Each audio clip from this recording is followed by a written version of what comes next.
Приветствую вас, друзья! Продолжая цикл видео о том, что Советский Союз копировал у других стран и выдавал за свои разработки, сегодня я вас познакомлю с очередными экземплярами техники, которой многие люди, жившие во времена СССР, пользовались и даже не подозревали, что эта техника была разработана за границей и просто скопирована. А начну я сегодня с фотоаппаратов, с которыми в Советском Союзе, как и с многим другим, решили не заморачиваться, а тупо копировали зарубежные. Советский дальномерный фотоаппарат Зорький-10, выпускавшийся в СССР с 64 по 78 год на Красногорском механическом заводе, является копией японского фотоаппарата Рисох Auto 35, выпускавшегося с 60 года. Советский шкальный полуформатный фотоаппарат FET Micron, выпускавшийся в СССР с 68 по 85 год на Харьковском машиностроительном заводе FET, является копией японского фотоаппарата Konica I, выпускавшегося с 64 года. Следующее поколение советского полнокадрового фотоаппарата FET Micron 2, выпускавшегося в СССР с 78 по 86 год, является копией японского фотоаппарата Konica C35, выпускавшегося с 67 года. Советский малоформатный фотоаппарат со встроенной фотовспышкой Helicon Автофокус, выпускавшийся на белорусском заводе Беломо с 86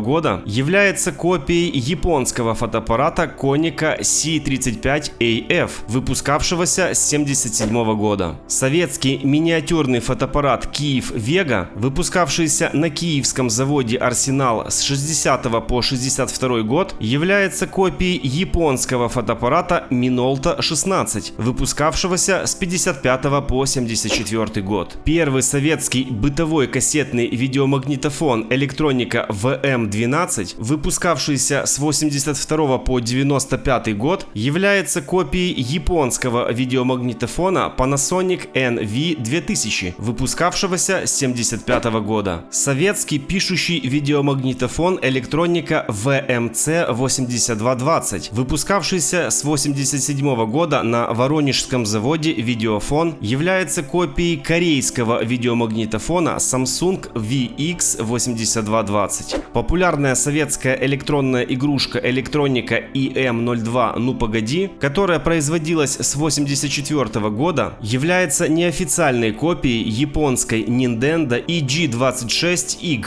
из серии Nintendo Game & Watch 81 года. Электроника 2401 Mickey Mouse является копией Nintendo MC Mickey Mouse. Электроника EM03 Тайны океана 87 года выпуска является копией Nintendo OC22 81 года выпуска и так далее. Масштабы копирования Советским Союзом зарубежных товаров, которые нагло выдавались за свои разработки и в большинстве случаев были просто украдены у зарубежных производителей, ошеломляют. А как итог, сегодня в бывших странах СССР инженеры не могут создать нормальный телевизор, стиральную машину, смартфон или ноутбук, потому что из поколения в поколение было принято не создавать, а просто копировать.